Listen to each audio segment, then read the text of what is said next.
माझं नाव सोनम. मी 28 वर्षाची. मुंबईत एकटी राहते. दिवसभर ऑफिसमध्ये काम, मीटिंग्स, डेडलाईन्स. रात्री घरी येऊन दार लावून घेतल्यावर मात्र सगळं शांत होतं. फक्त टीव्ही चालू करायचा किंवा मोबाईल स्क्रोल करायचा. पण मन मात्र रिकामं वाटायचं. आई-बाबा गावी आहेत. त्यांना सांगायचं तर काळजी वाढेल म्हणून सांगतही नाही. मित्रमंडळी सगळं लग्न झाल्यावर आपापल्या संसारात गुंतली. कधीतरी फोनवर बोलायचं, "सोनम तू कधी लग्न करणार?" असं विचारायचे. मी हसून टाळायचे, पण आतून रडू यायचं. रात्री एकटी बेडवर पडले की विचारायचे, कुणीतरी असावं ना, ज्याच्याशी मन मोकळं करता येईल, ज्याच्या खांद्यावर डोकं ठेवून रडता येईल, ज्याच्यासोबत हसता येईल, ज्याच्या मिठीत सगळं दुःख विसरता येईल. पण असं कुणी नव्हतं. ऑफिसमध्ये सहकारी होते, पण ते फक्त कामाचं बोलणं. प्रेम, ते तर दूरच राहिलं. कधीतरी डेटिंग ॲप ट्राय केलं, पण सगळे फक्त वेळ घालवायला येतात असं वाटायचं. शेवटी एकटेपणा इतका जाणवू लागला की रात्री झोप येईना. एक रात्री उशिरा इंस्टाग्रामवर स्क्रोल करताना एक पोस्ट दिसली. भोंदूबाबा जंगलातील साधना. एकटेपणा, दुःख, नकारात्मक विचार दूर करण्यासाठी विशेष पूजा. पोस्टमध्ये बाबांच्या जंगलातील फोटो होते. शांत चेहरा, डोळ्यात एक वेगळीच गहनता.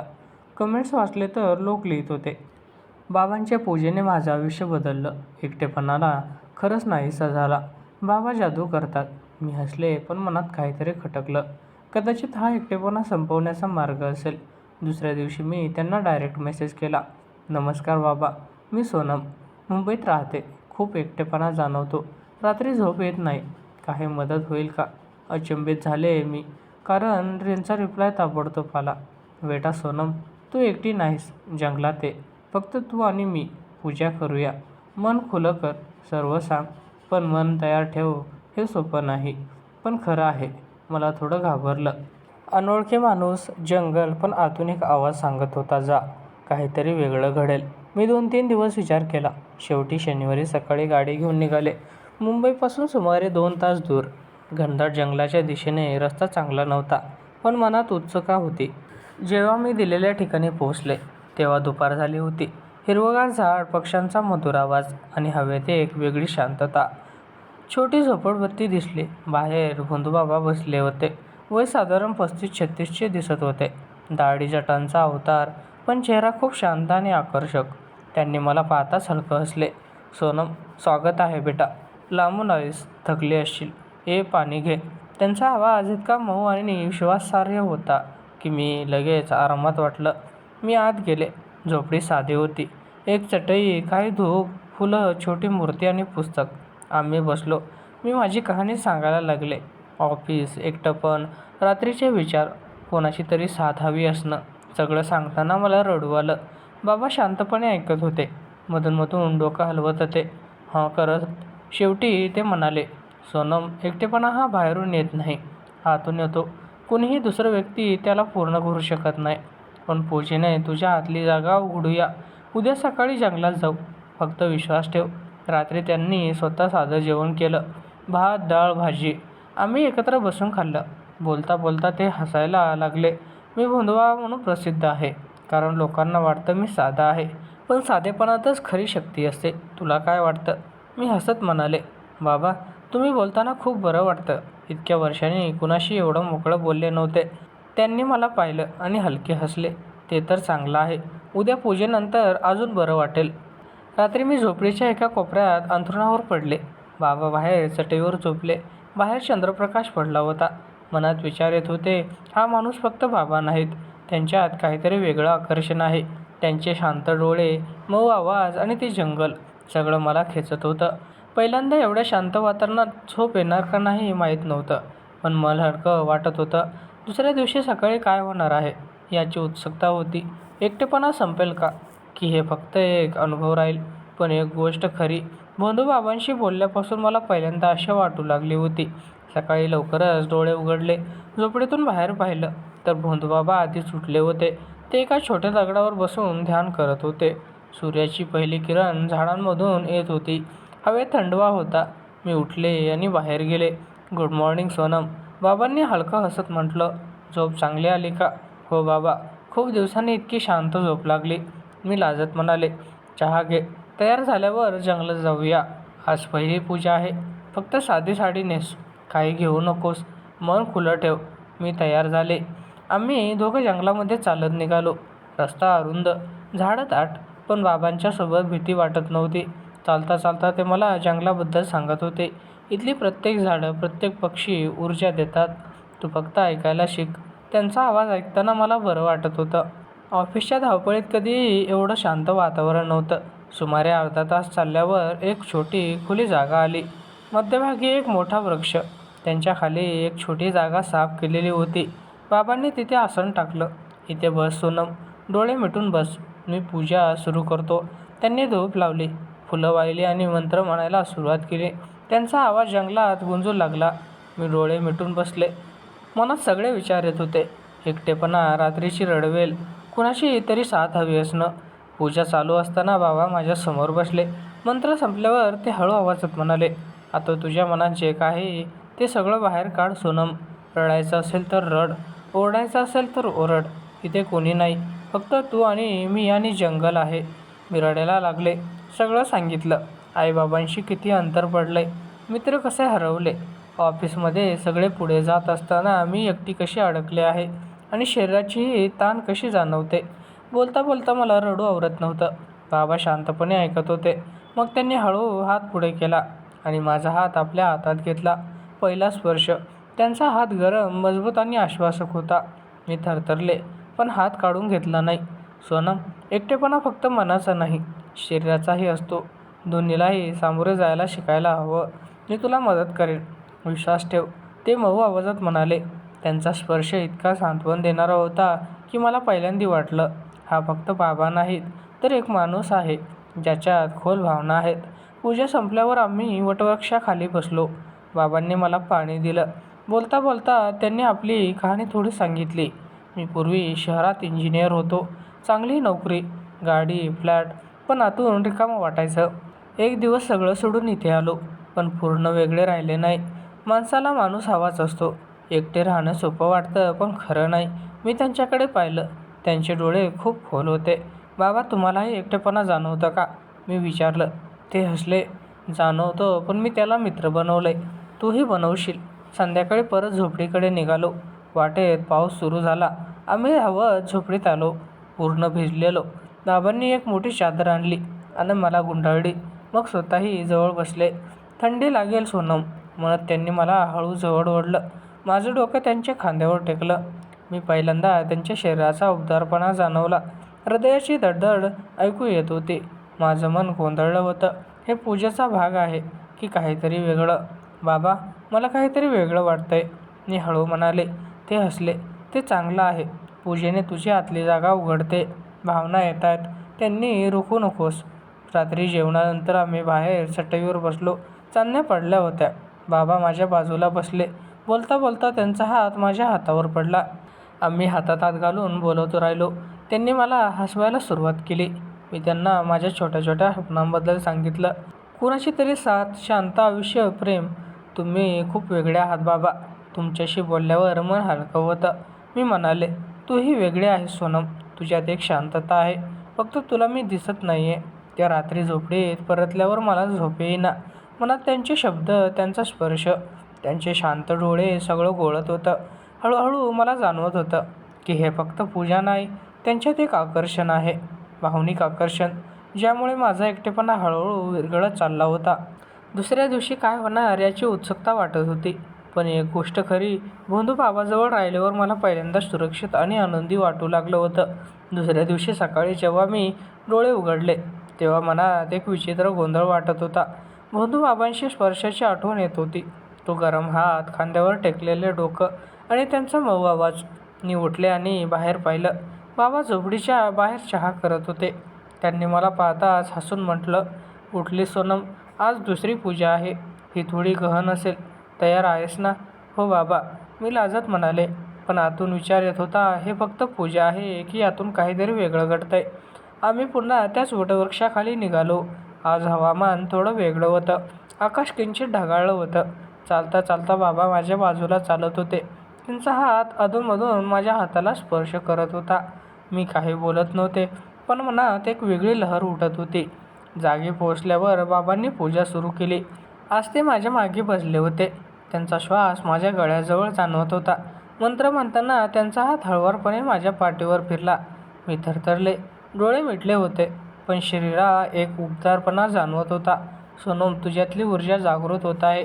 जे दाबून ठेवलंय ते बाहेर येऊ दे. ते कुजबुजले. पूजा संपल्यावर आम्ही वटवृक्षाखाली बसलो. पाऊस हळूहळू सुरू झाला. आम्ही दोघं झोपडीकडे धावलो, पूर्ण भिजलेलो. आत आल्यावर बाबांनी एक मोठी चादर आणली आणि मला घट्ट गुंडाळली. मग तेही जवळ बसले. थंडी लागेल म्हणत त्यांनी मला आपल्या कुशीत ओढलं. यावेळी माझं डोकं त्यांच्या छातीवर होतं. मी त्यांच्या हृदयाची धडधड स्पष्ट ऐकू शकत होते. वेगवान धडधड, माझ्यासारखीच. त्यांचा एक हात माझ्या पाठीवरून हळू फिरवत होता, सांत्वन देत होता. बाबा, मला खूप वेगळं वाटतंय, मी हळूवाजात म्हणाले. तुमच्याजवळ असताना एकटेपणा नाहीसा होतोय, पण काहीतरी नवीन जाणवतंय. ते हलके हसले. त्यांचा हात माझ्या केसातून फिरला. ते चांगलं आहे सोनम. पूजेने तू फक्त एकटेपणा नाही, भावनाही जागृत करत. तू मला सांग, तुला काय वाटतंय? मी थोडा वेळ थांबले, मग सांगितलं. तुमचा स्पर्श, तुमचा आवाज, तुमच्यासोबत बोलताना मला सुरक्षित वाटतं. जणू कुणीतरी माझं आहे. पण तुम्ही बाबा आहात ना, हे बरोबर आहे का? बाबांनी मला थोडं दूर केलं आणि माझ्या डोळ्यात पाहिलं. त्यांचे डोळे खूप खोल आणि प्रेमळ होते. मी बाबा आहे, पण मी एक माणूसही आहे सोनम. जंगलात एकटं राहताना मलाही एकटेपणा जाणवतो. तू आल्यापासून मला देखील बरं वाटतंय. ही पूजा दोघांसाठीची आहे. त्या क्षणी त्यांनी माझ्या कपाळावर हळू किस केलं, फक्त प्रेमाने, सांत्वनाने. मी डोळे मिटले. शरीरात एक वेगळी लहर उठली. मी त्यांचा चेहरा हाताने स्पर्श केला. दाढी खरखरीत होती, पण त्यामुळे त्यांचा चेहरा अधिक आकर्षक वाटत होता. मला भीती वाटते बाबा, मी कुजबुजले. भीती वाटू नकोस, मी तुला कधी दुखावणार नाही. हे सगळं तुझ्या मुक्तीसाठी आहे, ते म्हणाले. पाऊस जोरात पडत होता. आम्ही एकमेकांच्या जवळ बसलो होतो. त्यांनी मला आपल्या मिठीत घेतलं, घट्ट पण प्रेमळ. माझं शरीर त्यांच्या शरीराशी हळूहळू जुळत होतं. आम्ही बोलत राहिलो. त्यांनी मला आपल्या भूतकाळाबद्दल सांगितलं. शहर सोडून येण्याची कहाणी, एकटेपणाची व्यथा आणि आता आपल्या आगमनाची कसं बरं वाटतंय. मीही माझ्या मनातील गोष्टी सांगितल्या. रात्री एकटी असताना येणारे विचार, प्रेम कसं हवं असतं, कुणीतरी घट्ट धरून ठेवावं असं वाटणं. बोलता बोलता आमचे हात एकमेकांमध्ये गुंफले गेले. त्यांचे बोट माझ्या बोटांवरून फिरत होते. एक हळवा रोमॅन्टिक स्पर्श. संध्याकाळी पाऊस थांबला. आम्ही बाहेर गेलो. चांदण्या पडल्या होत्या. जंगलात एक वेगळी शांतता होती. बाबा माझ्या बाजूला बसले आणि म्हणाले, सोनम, तू माझ्या आयुष्यात आल्यापासून मला जाणवतंय की एकटेपणा फक्त एक बहाणा होता. खरं तर कोणाची तरी साथ हवी होती. मी त्यांच्याकडे पाहिलं. मनात प्रेमाची लहर उसळली. मी त्यांच्या छातीवर डोकं ठेवलं. मलाही असंच वाटतं. तुमच्याशिवाय आता कसं राहणार? आम्ही बराच वेळ बसत बसलो. मग ते हळूहळू म्हणाले, उद्या शेवटची पूजा आहे, त्यानंतर तू पूर्ण मुक्त होशील.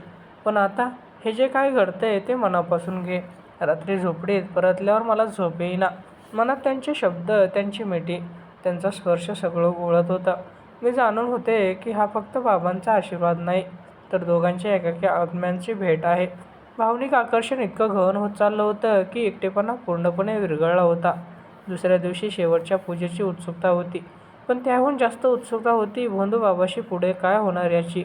चौथ्या दिवशी सकाळी उठल्यावर मनात एक वेगळी भावना होती. आज शेवटची पूजा होती. भोंदूबाबांच्या सोबत हे 4 दिवस कसे सरले ते कळलंच नाही. एकटेपणा जो मला वर्षानुवर्षे त्रास देत होता, तो हळूहळू विरघळत चालला होता. मी तयार झाले. बाबा बाहेर बसून माझी वाट पाहत होते. सोनम, आज शेवटचा दिवस. पूजा पूर्ण झाल्यावर तू पूर्ण मुक्त होशील, ते हलक्या आवाजात म्हणाले. त्यांच्या डोळ्यात एक प्रेमळ चमक होती. आम्ही पुन्हा त्या वटवृक्षाकडे निघालो. आज हवेत एक वेगळी शांतता होती. पक्षी गाणे गात होते, पान हलत होते. जणू सगळं जंगल आमच्या भावनांना साक्षी होत होतं. पोहोचल्यावर बाबांनी पूजा सुरू केली. आज ते माझ्यासमोर बसले होते. त्यांचा आवाज मनात रुंजी घालू लागला. मंत्र म्हणताना त्यांचा हात माझ्या हातावर होता. मी डोळे मिटून बसले होते. मनात सगळ्या आठवणी येत होत्या. मुंबईतील एकट्या रात्री, रडवेलेली आणि आता इथे मिळालेली ऊब. पूजा संपल्यावर बाबा हळू म्हणाले, सोनम, आता तुझ्या मनातील सर्व भावना मुक्त कर. जे जाणवते ते सांग. मी रडत रडत सगळं सांगितलं. बाबा, तुमच्यामुळे मला प्रथमच जाणवलं की एकटेपणा संपला आहे. पण आता तुमच्याशिवाय राहणंही अशक्य वाटतंय. तुमचा स्पर्श, तुमची मिठी, तुमचे शब्द, हे सगळं फक्त पूजा नव्हती. मला तुमच्यावर प्रेम बसलंय. बाबांनी मला जवळ ओढलं. त्यांची घट्ट मिठी होती. सोनम, मीही तुला सांगतो, जंगलात एकटं राहताना मलाही खूप रिकामं वाटायचं. तू आलीस तेव्हा मला जाणवलं की माणसाला खरी साथ हवी असते. ही पूजा दोघांना मुक्त करण्यासाठीची होती. मी तुला प्रेम करतो. त्या क्षणी आमचे ओठ हळुवारपणे एकमेकांना स्पर्शले. एक गोड प्रेमळ किस. कुठलीही घाई नव्हती, फक्त भावनांची गहराई होती. मी त्यांच्या छातीवर डोकं ठेवलं. त्यांचं हृदय वेगाने धडधडत होतं. माझे हात त्यांच्या पाठीवरून फिरत होते. आम्ही बराच वेळ असेच एकमेकांच्या मिठीत राहिलो. जंगलातील हवा, पक्ष्यांचा आवाज आणि आमची शांत श्वास यामुळे सगळं स्वप्नवत वाटत होतं. मला भीती वाटते बाबा, आता मुंबईला परत गेल्यावर हे सगळं काय होईल? मी हळू विचारलं. ते माझ्या केसात बोट फिरवत म्हणाले, भीती वाटू नकोस, मी तुझ्यासोबत आहे. आम्ही दोघं मिळून एक नवीन आयुष्य सुरू करू. जंगलात छोटी झोपडी बांधू, मुंबईतही वेळ घालू. तुझी नोकरी तू कर, पण रात्री माझ्या कुशीत येऊन झोप. एकटेपणा कधीही येणार नाही. आम्ही तिथून उठलो आणि जंगलात हातात हात घालून फिरलो. बाबा मला विविध झाडं, फुलं दाखवत होते. बोलता बोलता आम्ही आमच्या स्वप्नांबद्दल सांगितलं. मी त्यांना सांगितलं की मला एक शांत घर हवंय. ते प्रेम असेल. ते हसत म्हणाले, ते मी तुला देईन सोनम, तू माझी दुनिया आहेस. संध्याकाळी झोपडीवर परत आलो. बाबांनी साधं जेवण तयार केलं. आम्ही एकत्र बसून खाल्लं. खाताना ते मला हसवत होते, जुनी आठवण सांगत होते. जेवणानंतर आम्ही बाहेर चटईवर बसलो. चांदण्या झळाळत होत्या. बाबांनी मला आपल्या मांडीवर डोकं ठेवायला सांगितलं. मी तसं केलं. त्यांचा हात माझ्या गालावरून फिरत होता. सोनम, तुझ्या डोळ्यात एक चमक आहे, ती मी कायम ठेवेन. ते कुजबुजले. मला त्यांच्यात पूर्ण विश्वास वाटत होता. मी त्यांच्या हातावर किस केलं. तुम्ही मला नवीन जीवन दिलंत, फक्त पूजा नाही, तुमचं प्रेम दिलंत. रात्री झोपडीत आम्ही एकमेकांच्या जवळ झोपलो. त्यांची मिठी घट्ट होती. शरीर एकमेकांना स्पर्श करत होते, पण सगळं प्रेम आणि विश्वासात होतं. मी त्यांच्या हृदयाची धडधड ऐकत होते आणि मनात विचार येत होता, हा माणूस माझा आहे, माझा सखा, माझा प्रेमी, माझा बाबा. दुसऱ्या दिवशी सकाळी मुंबईला परतण्याची तयारी केली. बाबा म्हणाले, मीही तुझ्यासोबत येतो. प्रथम काही दिवस मुंबईत राहू, मग जंगलात जाऊ. गाडीत बसल्यावर मी त्यांचा हात घट्ट धरला. रस्त्याने जाताना मागे जंगलाकडे पाहिलं. तिथं माझं जीवन नवीन सुरू झालं होतं. मुंबईत पोहोचल्यावर घरी आलो. सगळं वेगळं वाटत होतं. एकटेपणा गेला होता. बाबा माझ्या घरी राहिले. रात्री आम्ही एकत्र जेवलो, बोललो, हसलो. त्यांनी मला घट्ट मिठी मारली आणि म्हणाले, आता तू मुक्त आहेस सोनम, आमचं प्रेम कायम राहील. आजही जेव्हा मी त्यांच्या कुशीत असते, तेव्हा जाणवते की बंधूबाबांनी केलेली पूजा खरंच जादुई होती. तिने मला एकटेपणातून मुक्त केलं आणि खऱ्या प्रेमाची भेट दिली. जीवन आता सुंदर झाले. भावना, रोमॅन्स आणि विश्वास याने भरलेली ही कहाणी माझ्या हृदयात कायम राहील. जर तुम्हालाही एकटेपणा जाणवत असेल तर विश्वास ठेवा, कुठेतरी कोणीतरी तुमची वाट पाहत असतं.